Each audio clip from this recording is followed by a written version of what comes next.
नमस्कार प्यारे विद्यार्थियों, कैसे हैं आप। आशा करता हूँ आप सभी अच्छे होंगे और मस्त होंगे।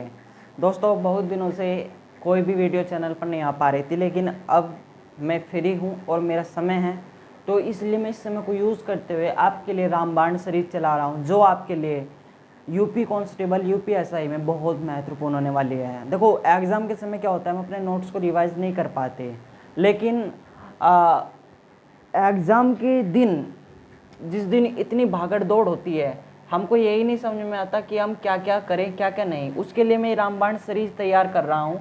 इस रामबाण सीरीज से आपके क्वेश्चन 2, 3, 4 या 10 से ज़्यादा भी आ सकते हैं, है ना। तो उसी कड़ी में आज वर्णमाला टॉपिक जो आपका है, सभी नोट करते जाइएगा। वर्णमाला जो टॉपिक है, इससे आने वाले जितने भी क्वेश्चन हैं, आज मैं बताने वाला हूँ कौन कौन से क्वेश्चन आ सकते हैं, है ना। मैं सिर्फ वन लाइनर प्रयोग करूंगा, वन लाइनर में आपको पढ़ाऊंगा एक लाइन में, ठीक है। ज़्यादा डिटेल आप पढ़ भी चुके होंगे और आप बहुत पहले से इस चीज़ की तैयारी कर भी रहे हैं, है ना। तो चलिए देखो, पहला क्वेश्चन ये आ सकता है आपके लिए कि जिन स्वरों के उच्चारण में, क्वेश्चन में यहाँ पे लिख रहा हूँ कि जिन स्वरों के उच्चारण में, जिन स्वरों के उच्चारण में कम समय लगे, ये डायरेक्ट वहां पे लिखा हुआ मिलेगा। जिन स्वरों के उच्चारण में कम समय लगे में क्या कहलाते हैं, वह क्या कहलाते हैं, है ना। तो याद रखना है, इसको भूलना नहीं है आपको। जिन स्वरों के उच्चारण में कम समय लगता है वो हर्ष स्वर कहलाते हैं। कौन से स्वर कहलाते हैं? हर्ष स्वर कहलाते हैं। याद रहेगा इतना आप लोगों को। जिन स्वरों के उच्चारण में हमको कम समय लगता है वो हर्ष स्वर कहलाते हैं। दूसरा ये भी पूछ लेगा, जिन स्वरों के उच्चारण में अधिक समय लगे, यानी जिन उच्चारण के स्वरों में, जिन स्वरों के उच्चारण में अधिक समय लगे वे क्या कहलाते हैं। तो याद रखिएगा, दीर्घ स्वर कहलाते हैं। ये दो क्वेश्चन आपके बन गए, ठीक है। ये दो क्वेश्चन पूछ लेगा। पहला क्वेश्चन, जिन स्वरों के उच्चारण में कम समय लगे वह क्या कहलाते हैं, तो याद रखिएगा हर्ष स्वर कहलाते हैं। दूसरा क्वेश्चन ये पूछ लेगा, जिन स्वरों के उच्चारण में अधिक समय लगे वो क्या कहलाते हैं, दीर्घ स्वर कहलाते हैं। चलिए मैं इनको साफ कर देता हूं, उसके बाद मैं आपको बताता हूं, ठीक है।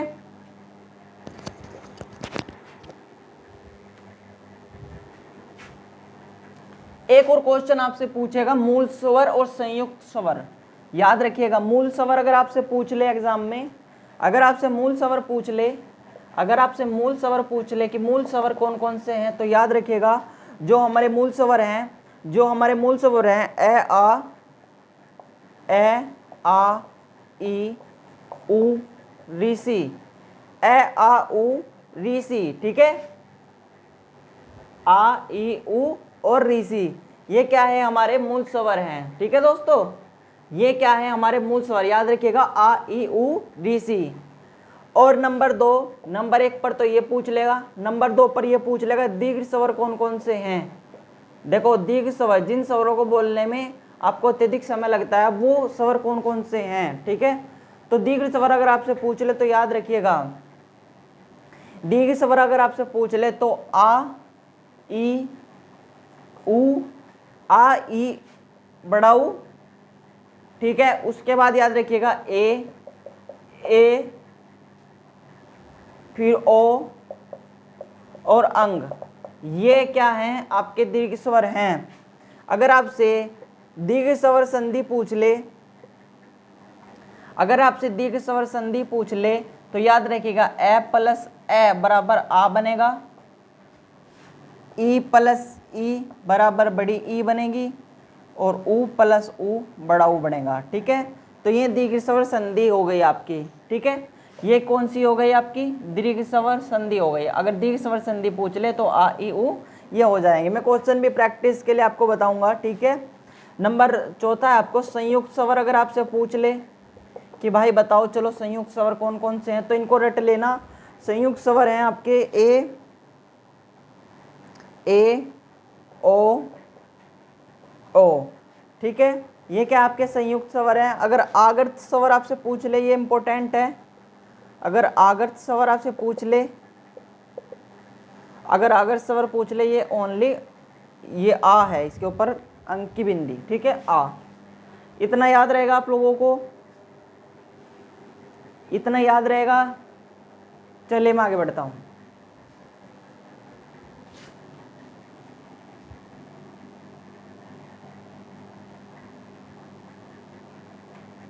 चलिए, अगर आपसे अग्रस्वर पूछ ले, अगर आपसे अग्रस्वर पूछ ले कि भाई ये अग्रस्वर कौन कौन से होते हैं, तो याद रखिएगा जो जिनको बोलने में हमें बिल्कुल थोड़ा समय लगता है, ए, जैसे हमने बोला ई, बड़ी ए, तो ये क्या हो गई, अग्रस्वर हो गए, यानी जो जीभ के अगले हिस्से से बोले जाते हैं, है ना। याद रहेगा, अगर ये भी एग्जाम में आपको देखने को मिल जाए तो इन पर टिक कर देना, ठीक है। मैं वन लाइनर का प्रयोग कर रहा हूँ, ज़्यादा समय नहीं बचा है वैकेंसी में, ठीक है। अगर मध्य स्वर आपको दिख जाए, अगर मध्य स्वर दिख जाए कि मध्य स्वर कौन कौन से होते हैं, तो सिर्फ ओनली ए ही एक ऐसा स्वर है जो मध्य स्वर है। क्वेश्चन नंबर 8, क्वेश्चन नंबर 8 ये कहता है पच स्वर कौन कौन से होते हैं। पच स्वर, पच स्वर अगर आपसे पूछ ले तो याद रखिएगा, पच स्वर जो आपके होते हैं, पच स्वर जो आपके होते हैं आ, पच स्वर कौन कौन से होते हैं, एक तो आ होता है आपका, एक ऊ होता है, बड़ा ऊ होता है, अंग होता है, ठीक है, ओ होता है, ओ होता है, और आगत स्वर भी आपका पच स्वर होता है, ठीक है, याद रहेगा। नंबर 9 क्वेश्चन नोट कीजिए। 9 क्वेश्चन ये कहता है संवत् स्वर कौन कौन से होते हैं। संवत् स्वर, अगर आपसे संवत् स्वर पूछ ले तो इसको भी रट लीजिएगा। एक तो ई होता है, बड़ा ई होता है, ऊ होता है, और अंक ये होता है बड़ा ऊ, ठीक है। ये क्या होते हैं आपके, ये आपके क्या होते हैं, संवत् स्वर होते हैं। नंबर 10, अगर आपसे ये पूछ ले कि अर्ध संवत् स्वर कौन कौन से होते हैं, अगर आपसे अर्ध संवत् स्वर पूछ ले, अगर आपसे अर्ध संवत् स्वर पूछ ले तो याद रखिएगा, अर्ध संवत् स्वर जो आपके होंगे ए होगा, ओ होगा, ये क्या होंगे आपके अर्ध संवत् स्वर होंगे, ठीक है। इतना आप लोगों को याद रहेगा दोस्तों। चलिए मैं अगले नेक्स्ट टॉपिक पर बढ़ता हूँ। 11वां क्वेश्चन आपसे ये पूछ ले कि विवर्त स्वर कौन कौन से होते हैं। विवर्त अगर आपसे स्वर पूछ ले कौन कौन से होते हैं, तो याद रखिएगा जो विवर्त स्वर हैं वो आपका आ होगा और ए होगा। मैं एक बार फिर रिवीजन करा देता हूँ, इनसे बाहर क्वेश्चन जाएगा ही नहीं, क्योंकि एग्जाम में आप मेंटली दबाव में होंगे। एक बात महसूस कीजिएगा, मैंने भी खुद ये महसूस किया है, जब आप मेंटली दबाव में होंगे तो जो आपको ये ओ दिख रहा है, ये जो आ दिख रहा है, ये भी आपको अगर स्वर नजर आएगा तो याद रखिएगा। इसलिए मैं कह रहा हूँ इनको रटने से ही काम चलेगा, ये बिल्कुल भी आप समझ नहीं सकते हैं। अगर समझाने की कोशिश करूंगा तो फिर आप बिचल भी सकते हैं, क्योंकि कष्टता से ही आप इसको समझ सकते हैं। कै वर्ग हो जाएगा, चे वर्ग हो जाएगा, टे वर्ग हो जाएगा, तय वर्ग हो जाएगा और पै वर्ग हो जाएगा, ठीक है। तो इनकी यही एक तरीके से इनको आपको रटना होगा, क्योंकि अभी बहुत समय है, तो प्लीज आप इनको याद कर लीजिएगा या रट लीजिएगा, ठीक है। ठीक है दोस्तों, चलिए फिर आगे बढ़ते हैं मैं फटाफट।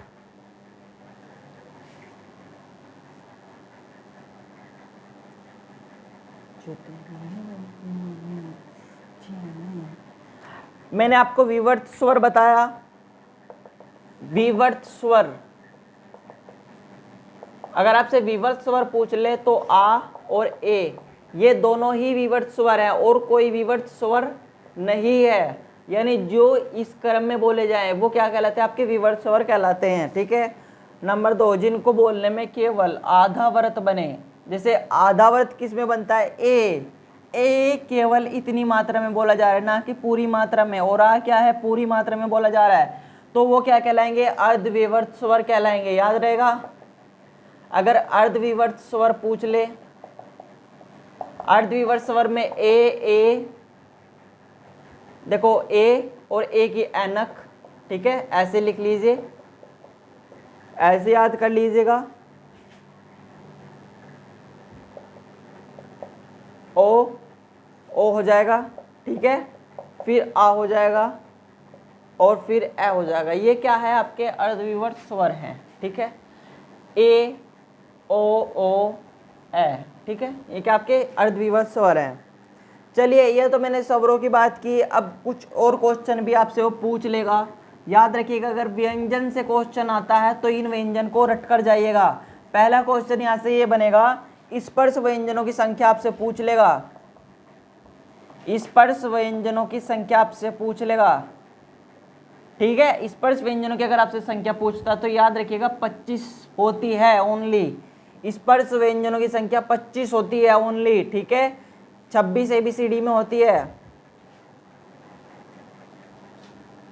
अगर आपसे अंतस्थ व्यंजनों की संख्या पूछ ले, अंतस्थ व्यंजनों की संख्या, अंतस्थ व्यंजनों की संख्या अगर आपसे पूछ ले तो ओनली अंतस्थ व्यंजनों की जो संख्या होती है वो 4 होती है। कौन कौन से? य, र, ल, व। ये बीएड एग्जाम 2023 में क्वेश्चन आया था, याद रखिएगा। ये बीएड एग्जाम 2023 में क्वेश्चन आया है कि अंतस्थ व्यंजन कौन कौन से हैं। वहां पे कई इतने ही ऑप्शन दे रखे थे, तो य, र, ल, व, ये क्या हो गए आपके अंतस्थ व्यंजन हो गए। नंबर 3 क्वेश्चन अगर आपके एग्जाम में फंसता है तो यहाँ से फंसेगा, आपसे ऊष्म व्यंजन की संख्या पूछ लेगा। ऊष्म व्यंजनों की संख्या कितनी है? तो याद रखिएगा, ये मैं सभी आपको बताने वाला हूँ, नोट भी करवाने वाला हूँ। 4 होती है ओनली, इससे ज़्यादा नहीं होती, ना इससे मतलब ना ही तो इससे अधिक होती है, ना ही यही रहती है मिनिमम एक तरीके से। अगर आपसे ये पूछ ले कि आगत स्वरों की संख्या कितनी है, अगर आपसे पूछ ले आगत स्वरों की संख्या कितनी है, तो याद रखिएगा ओनली 2 है। किसी किताब में 1 भी दे रखा है, अपवाद है। नंबर 2 बात, संयुक्त व्यंजनों की संख्या कितनी है अगर ये पूछ ले तो याद रखिएगा जो संयुक्त व्यंजनों की संख्या है वो ओनली 4 है। नोट कीजिए जल्दी जल्दी।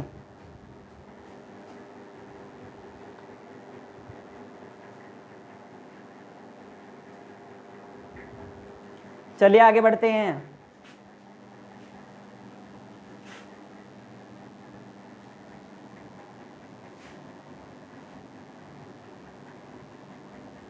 दोस्तों वर्णमाला में बच्चे इन्हीं चीज़ों में मार खाते हैं, यही चीज़ें उनको समझ में नहीं आती। कल कुछ मैं इंपॉर्टेंट फैक्ट पढ़ाऊंगा, आज की क्लास में हम इतना ही रखेंगे, ठीक है। थोड़ा सा और नोट कर लीजिए। अगर आपसे संयुक्त व्यंजन पूछ ले, याद रखिएगा, अगर आपसे संयुक्त व्यंजन वो पूछ लेगा तो संयुक्त व्यंजन मैंने कितने बताए? 4 होते हैं। आपको नोट करना है कौन कौन से होते हैं। एक तो स हो गया आपका, जो स बनेगा आपका वो कै प्लस स को मिलकर बनता है, ये संयुक्त होगा इसमें, क्योंकि कै और स एक साथ आ गए आपके, ठीक है। नंबर 1 बात तो ये हो गई। और नंबर 2 बात इसमें ये है, अगर आपका त्रय पूछ ले कि त्रय किस किस को मिलकर बना है, तो याद रखिएगा जो त्रय बनेगा आपका, जो त्रय बनेगा वो त्रय प्लस र को मिलाकर बनेगा। नंबर 3 बात, अगर आपका गै पूछ ले कि गै किस किस को मिलाकर बनेगा, तो वो जय में र प्लस जय को मिला के गै बनेगा। नंबर 4 बात, अगर आपका ऋषि पूछ ले तो ये स प्लस र को मिला के बनेगा, ठीक है। स में प्लस र मिला के बनेगा, ये ऋषि बन जाएगा आपका, ठीक है। नोट कुछ और इंपॉर्टेंट फैक्ट आप लोग लिख लीजिए, यहाँ से भी क्वेश्चन बन सकता है, क्योंकि मैं आपको अपने मिनिमम नोट से बना रहा हूँ, जो मेरा एक्सपीरियंस है, जो मेरा अनुभव है।